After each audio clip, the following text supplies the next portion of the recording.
Você controla o tempo. Control. Boa noite, família Palestra TV. Está no ar, aqui diretamente de casa e do escritório. Estamos daqui a pouco conversando com Igor Bellini, advogado, que vai se apresentar. Você nos segue no Twitter, @família palestra, sem o A no final, e participa aqui conosco no Facebook, Família Palestra TV Oficial, no YouTube, Família Palestra TV, no Instagram, Família Palestra TV. E temos agora o TikTok também, Família Palestra TV.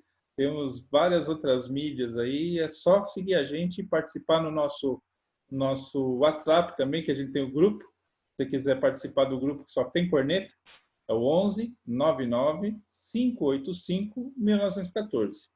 Então, Igor, muito boa noite. Apresente-se. Vamos conversar bastante sobre a situação atual de retorno dos jogadores. Vamos lá. Boa noite, Igor. Seja bem-vindo. Boa noite, Tarso. Tudo bom?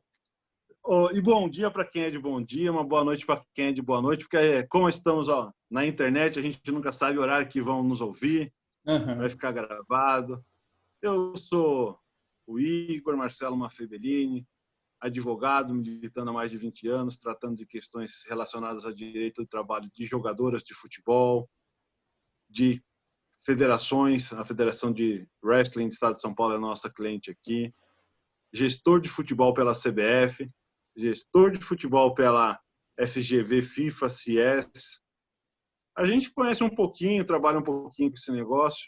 Estamos aqui para a gente bater um papo legal com os nossos espectadores. Vamos falar desse retorno do campeonato, se era o momento, se era a forma correta de fazer.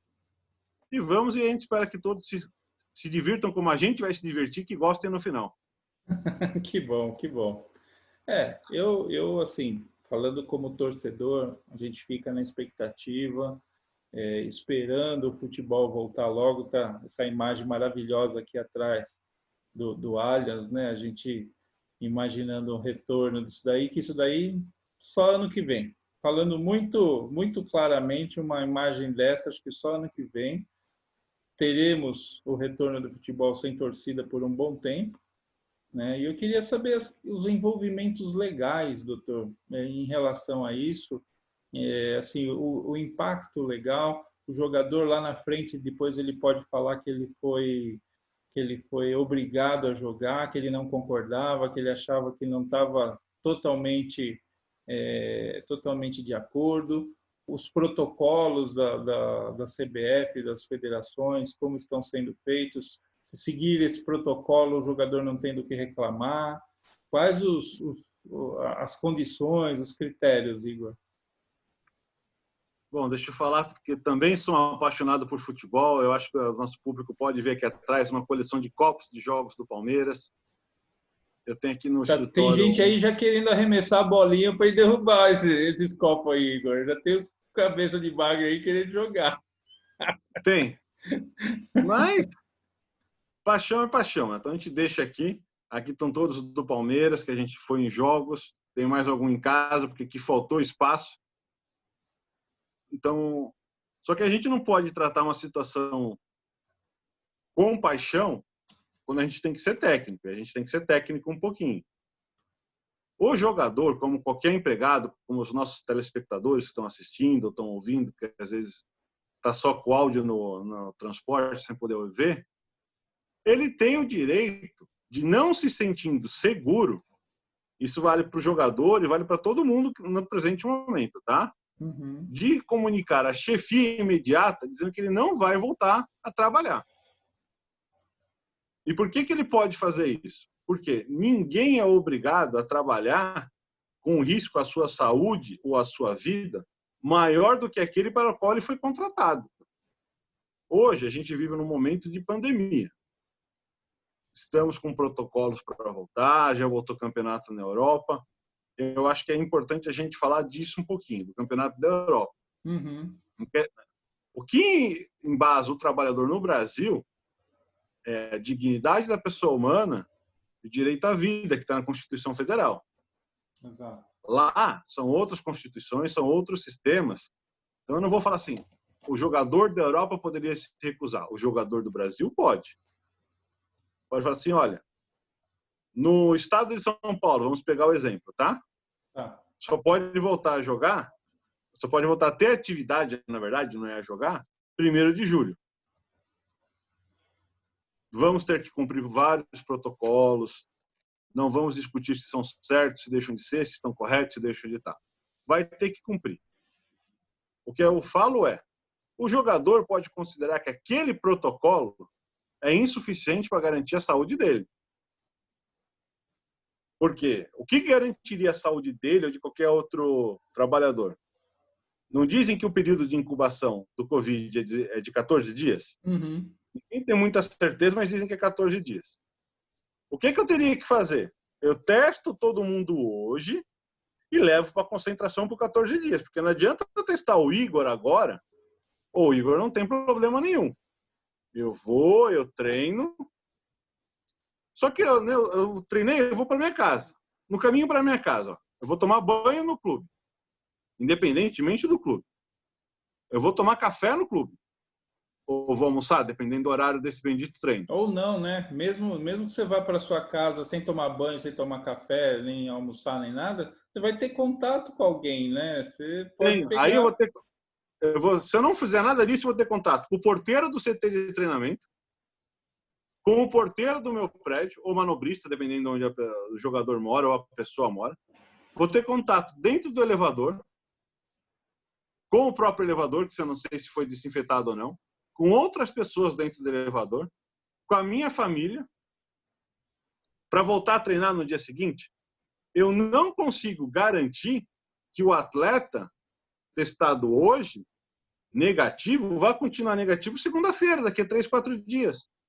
Porque eu não consigo controlar o ambiente que essa pessoa conversa. Uhum. Quando falo conversar, não é a conversa em si, é com quem ele tem contato. Sim. Qual seria uma solução? É uma coisa que a NBA aventou fazer, e eu não sei como é que está agora. Era testar todo mundo. Primeiro era Las Vegas, depois ficou para levar para Orlando.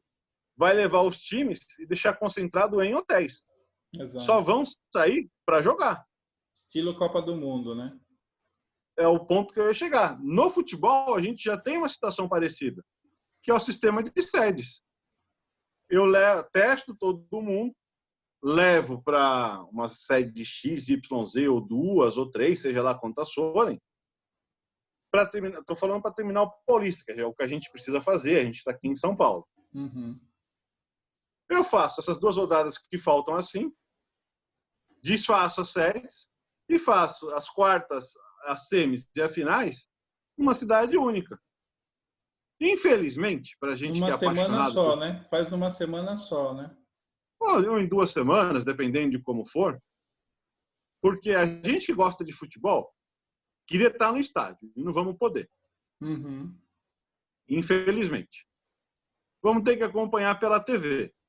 Então, se o clube vai jogar na cidade de São Paulo, considerando que seja o Palmeiras, ou se ele vai jogar em Presidente Prudente, que é quase Mato Grosso, eu sei que não é no Mato Grosso, a gente só estou brincando, porque é longe. Sim.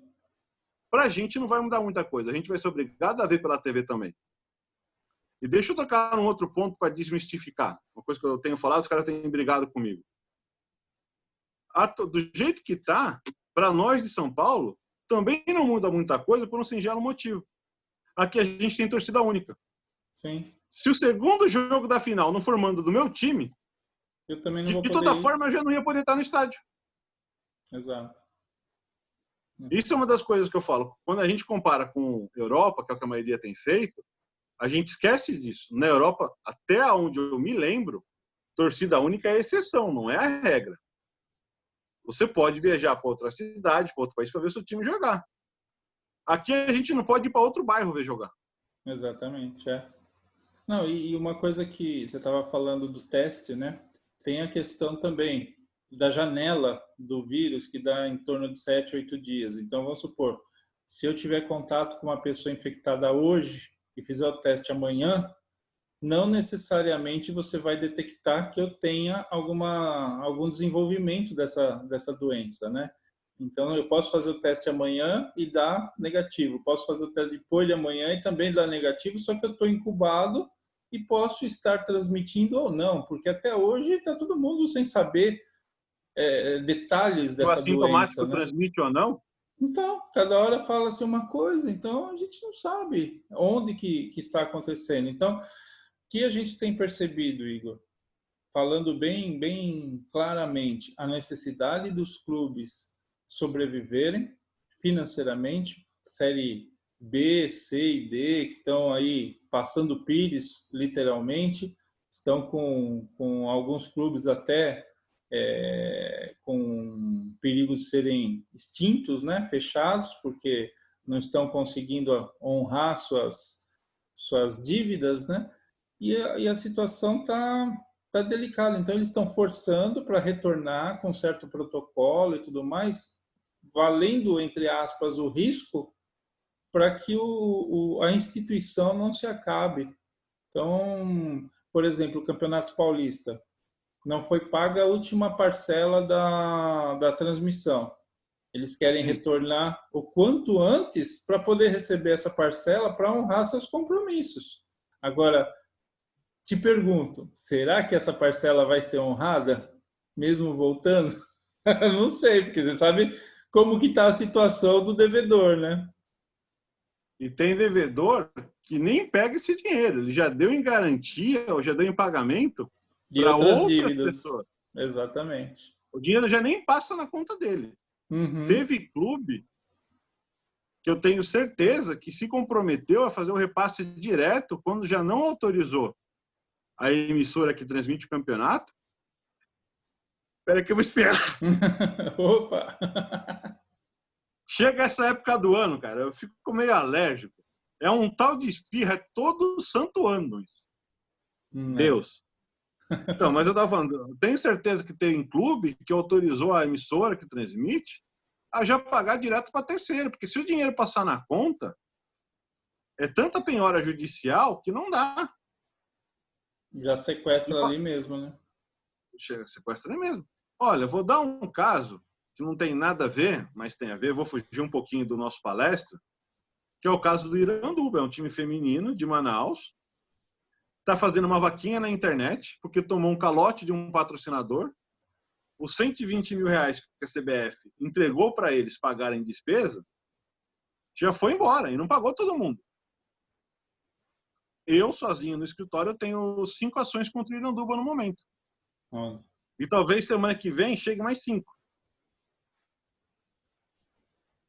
Que infelizmente, essa é a realidade nacional.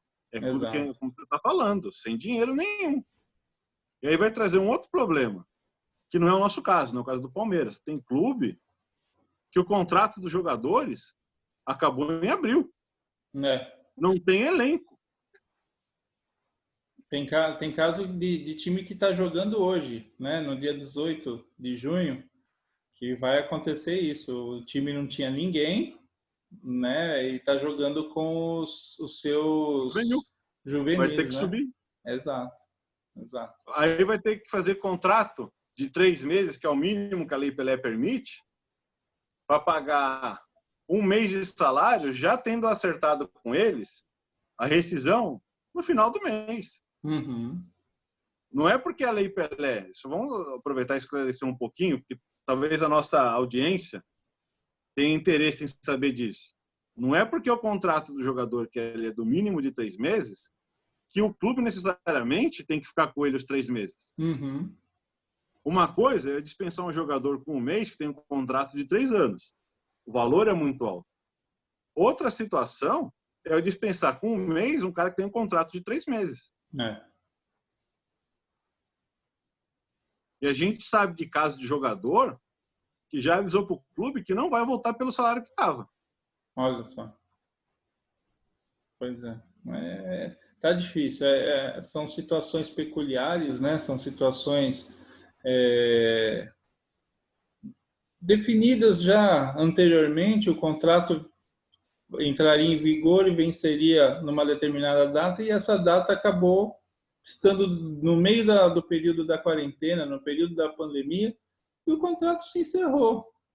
Ele não houve uma prorrogação, não houve uma negociação, não houve, inclusive, interesse ou necessidade do clube fazer essa prorrogação, porque ele não tem dinheiro para Sabia quando ia prorrogar, voltar a jogar? não sabia quando. Então, e aí é isso que você falou, tem jogador que vai falar, então tá bom, eu volto, mas aquele valor não é mais o mesmo, eu volto por tanto. E aí? O clube já está devendo as calças, já está numa situação delicada. Não sei, não sei. Pelo protocolo, a gente volta dia 1º de julho, né?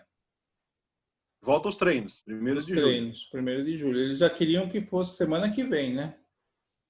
Já queriam que queria que fosse fosse agora. semana que vem, porque os jogadores, eles precisam aí de uns 10, 15 dias para fazer atividade física. E não adianta os clubes falarem assim, não, eles estão fazendo por vídeo. Não, vídeo resolve para fazer o que nós dois estamos fazendo. A gente está gravando um programa. Atividade física tem que estar no campo, tem que estar no gramado. Mas aí, você concorda que, de repente, essa atividade física que ele está fazendo via vídeo, ela pode não ser a perfeita, mas é melhor do que ele ficar sentado no sofá, perdendo todo o seu condicionamento?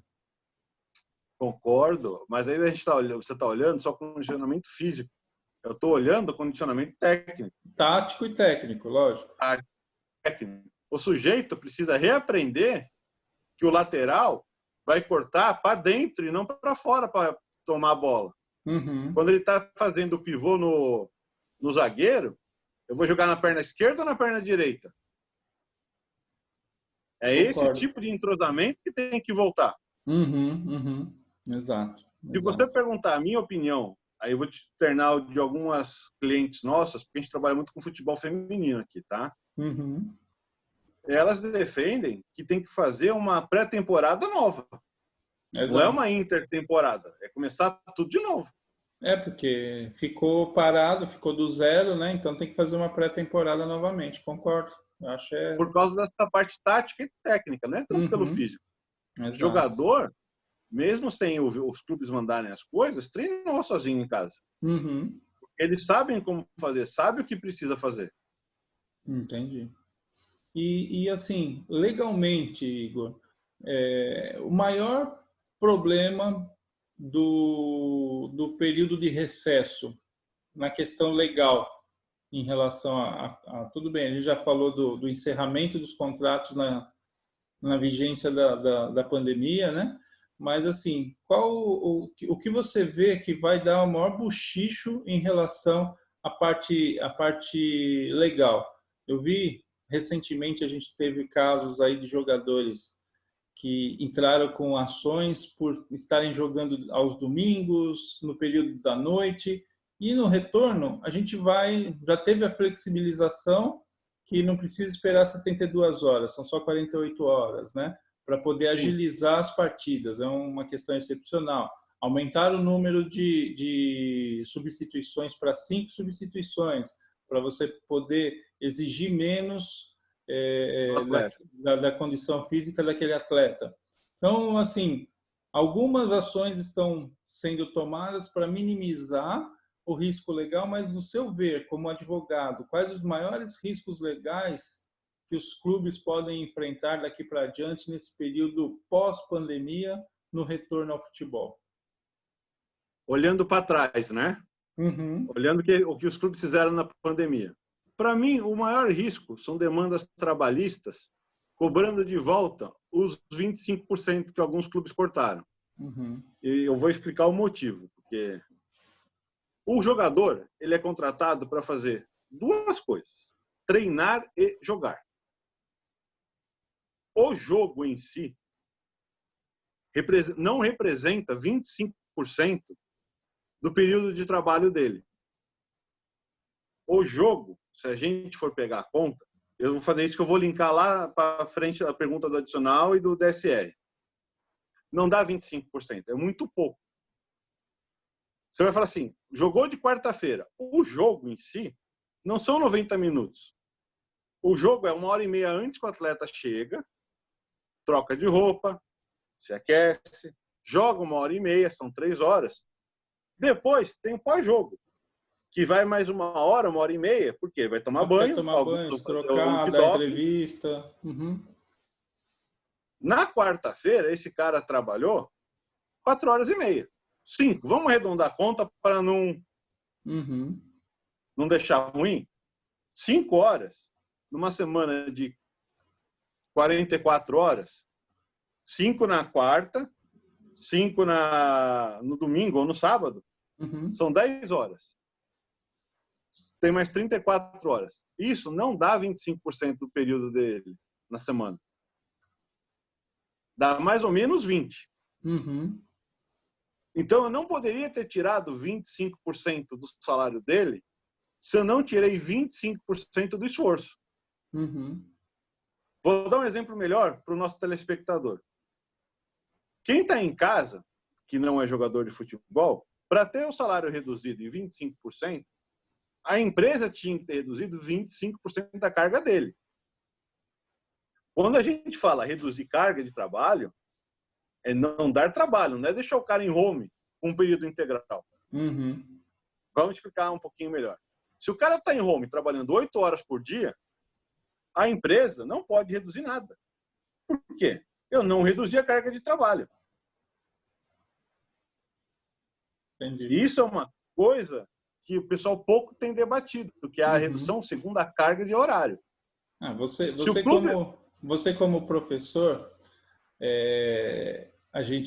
eu tenho filhos na escola e a gente tentou negociar a mensalidade, porque a lógica que a gente usa é o seguinte: a estrutura física existe, ok, mas você não está tendo despesa de água, luz, reduziu muito.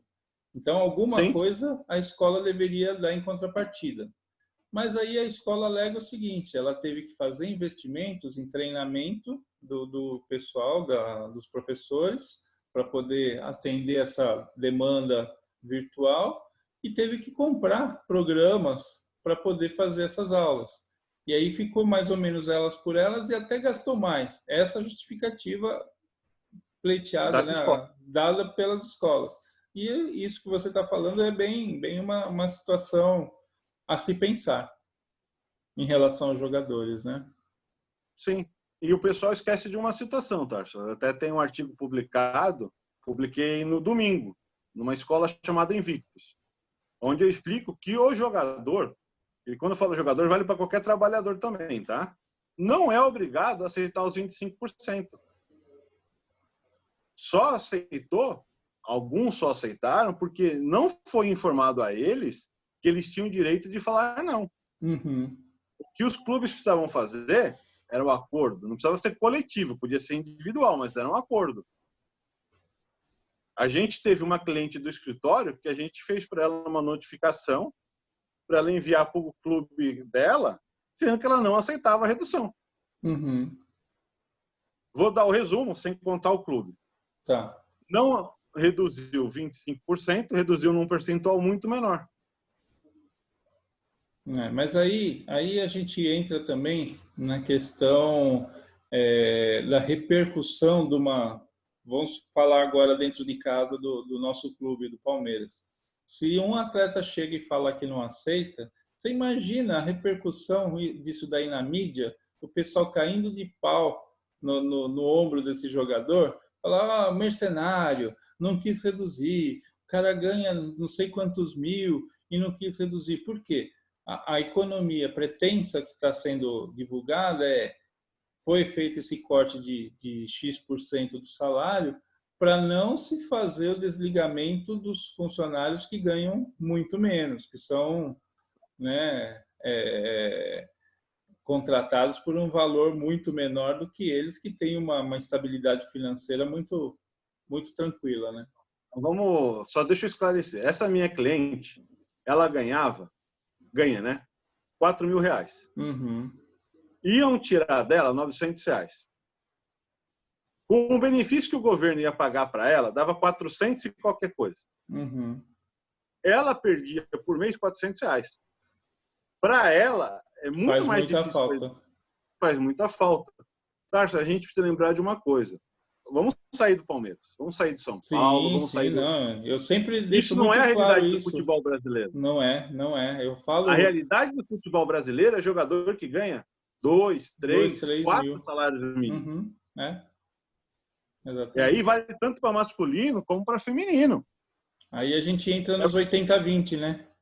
Que na sim, verdade deve ser 90-10, né? Nem 80-20. eu acho que é mais 95-5, É, mas isso é é, uma. É por isso que eu falo. O pessoal tem colocado tudo numa régua só e não é. Um concordo. jogador que ganha 1,5 milhão por mês, ou 2 milhões, você tirar 25% dele, é uma situação. Ok?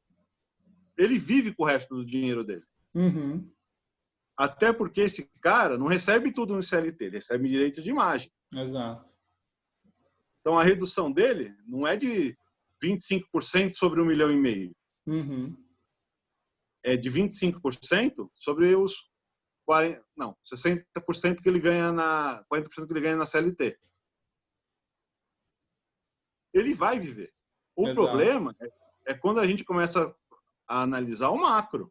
Uhum, exato. Eu acredito que muito jogador hoje aceitou isso porque ele foi imposto, E por causa da mas pressão, exato. por causa da pressão da torcida. Você imagina que a torcida descobre que o Igor, vamos deixar ninguém milindrado, não aceitou reduzir o salário. Eu não vou ser, só não vou ser chamado de santo. Se bem que quem já foi chamado de santo hoje já é chamado de outras coisas também, mas deixa eles Pois pra lá. é. Cara, acabou o meu contrato com o clube, eu posso ir embora. Exato. Então, você faz. Uhum. É por E. isso Oi, que eu desculpa. entendo que o jogador, a hora que acabar isso, vai começar a reclamar dos clubes essa diferença. Uhum. Porque foi maior a redução do que o que foi reduzido de carga de trabalho. É. Fazendo uma analogia com essa situação, Igor, a gente tem também aqueles que estão há mais de 3 meses sem receber, porque legalmente eles já poderiam pedir a extinção do seu contrato, né, Sim. pela Lei Pelé e tudo mais. Mas eles não estão fazendo isso por quê? Por causa da pressão popular e do que ia acontecer com a opinião popular, né, em relação a esse jogador. Sim, é esse medo que eu falei. Você conversa com o jogador, eles têm medo de ser rejeitado pela própria torcida. E se eles não forem rejeitados, se eles não puderem continuar no clube que eles estão, com a torcida contra, hoje você não consegue transferir. É, exato. E esse O pro- desenho que nós fizemos agora para a gente chegar na questão de jogar depois das 10 ter o adicional noturno e ter o adicional de domingo, né? Qual a Vamos sua... falar do adicional noturno, então. Adicional noturno só é devido depois das 10 horas. Sim. A partir das 22 horas, entre 22 horas e 1 minuto e 5 horas da manhã do dia seguinte, todo e qualquer trabalhador, inclusive jogador de futebol, tem direito a receber hora extra. Vamos pegar que os jogos começam às 22 horas. O jogo começou às 22 horas. Esse cara jogou 2 horas, vamos botar os 90 minutos, os 15 de intervalo, mais os descontos. Ele vai ficar, depois do jogo, mais 1 hora. Uhum. Porque jogo à noite, todo mundo vai embora mais rápido. Não é isso? Sim. Via de regra. Tomou Uhum. banho, quem não vai dar entrevista, tchau, quem vai dar, deu, e resolveu. Se, e somente se, um time jogar as 4 quarta-feiras, 10 horas da noite, o que não acontece, cada jogador tem direito a receber 12 horas noturnas. Não é muito. O que Uhum. talvez seja muito é a base de cálculo. Sim. Como é que eu calculo isso? O nosso espectador pode estar falando. Eu pego o salário dele na CLT, divido por 220, que vai dar um número X, que eu não sei. Uhum. Hipoteticamente deu 10, tá? Tá. A hora de trabalho dele custa 10 qualquer coisa. Uhum. O adicional noturno, que é mais 20%, de 10 vai virar 12. Então, o que eu vou fazer? Eu vou ter que pagar pelo menos uma vez no mês, que é o mais comum de jogar às 10 horas da noite, 36 qualquer coisa a mais para ele. Uhum. Entendi. Só que, na verdade, não é 36, porque 30 eu já teria que pagar. Sim. Só Que é 6 a horário mais. normal. Uhum. São 6 a mais. Só que isso E vai dar impacta no cálculo do fundo de garantia, impacta em várias outras vem efeito em cascata. tributações, vai na cascata, né? Uhum. E aí... Mas é por isso que eu estou falando que é sobre a CLT, para que o nosso telespectador veja que não é sobre o total dos rendimentos que as pessoas recebem. Porque os nossos amigos da mídia divulgam, fulano não ganha 1 milhão, fulano não ganha 2 milhões. E o nosso espectador pode falar assim, um cara que ganha 2 milhões está querendo adicional noturno? Não, ele está querendo, primeiro, porque é um direito dele. Uhum. Que os clubes não pagam por N razões. Eu não vou aqui ficar discutindo quem está certo ou está errado. Só estou explicando o direito do atleta. Mesmo porque, como eu advogo para atleta, Sim. tenho mais familiaridade com o lado do atleta. Cara, isso vai dar uma diferença mínima para o clube, por atleta. Aí, vamos falar do descanso semanal remunerado, que é o caso do nosso amigo do outro parque. Uhum. O que aquela ação fala? Resumidamente, um super resumo, só para o nosso espectador entender. Qualquer empregado, tá? Tem direito a 1 dia de folga por semana. O jogador também, tá lá na Lei Pelé. E fala que é preferencialmente ao dia seguinte ao jogo. Uhum. Vamos considerar que seja domingo, que é o dia tradicional de futebol no Brasil. O sujeito joga domingo. Ele deveria descansar na segunda, tá? Que é o espírito da lei. Sim. Se reapresenta na terça à noite, ou viaja para jogar na quarta, ou vai para concentração. Joga quarta à noite, volta para casa, descansa. Quinta de manhã, treina quinta à tarde, sexta de manhã, sábado vai para pronto, coletivo, seja lá o nome que for dar, viaja, vai jogar no domingo. Uhum. Se os clubes fizessem isso, ele descansou na segunda, não teria problema. Uhum. Ou descansaria na quinta, também não teria problema. Qual que é o problema do nosso calendário? Ele joga no domingo. Aí os nossos preparadores físicos falam que na segunda-feira eu tenho que fazer o regenerativo. Ou seja, ele não está descansando. E eu não estou entrando no mérito se o regenerativo é bom ou deixa de ser. Sim. Estou falando, a lei fala uma coisa e eles fazem outra. Regenerativo. Às vezes o regenerativo, os nossos telespectadores podem não saber. Às vezes é uma corridinha em uma piscina que em 2 horas resolveu. Mas aí ele teve deslocamento, foi para lá, voltou, tem toda a disponibilidade que ele teve. Essas 2 horas acabou com a folga dele. Uhum. E aí o que acontece? Regenerativo na segunda, treino na terça, joga na quarta, quinta ele não faz o regenerativo, sexta treina, sábado vai e joga domingo. O que ele pediu, resumidamente, era isso, era o direito dele à folga. O pessoal está falando assim, não, ele quer o direito de jogar os domingos, mas todo mundo sabe que joga o domingo. Não, Cristo. O que ele quer é o direito de folgar. Uhum. É que para nós, que não somos jogadores, a gente folga geralmente no domingo. E a gente tem aquela cabeça, a gente tem aquela cabeça de empregado de empresa, que são 8 horas, né? Então a gente fala assim, ele só foi lá 2 horinhas e o resto do dia ele ficou livre e pode descansar. É essa cabeça que o pessoal leva, né? Sim. Só que o pessoal esquece que no domingo deles, eles ficaram todo mundo em casa. Uhum. Foram na missa, foram no culto, foram em qualquer lugar, almoçaram com a família e foram ver os caras jogar à noite no estádio, à tarde no estádio. Uhum. Mas eles tiveram o dia inteiro para eles fazerem o que eles querem. E qual que é o espírito da lei? O que a lei quer? Que o Igor ou o Tarso, seja quem for, tenha um dia inteiro para ele não lembrar do trabalho. Uhum. Se o cara quiser, o cara pode querer ir para o serviço médico dele, voluntário dele, pode ir para a igreja, pode fazer o que for. Mas é um dia dele. Se ele não quiser fazer nada, também é o direito dele. Agora eu te pergunto, uma solução para isso. De repente, esse treino de recondicionamento se ele fosse feito logo na sequência do jogo, que o jogador já fica estressado. Vamos supor, jogo às 4 da tarde no domingo.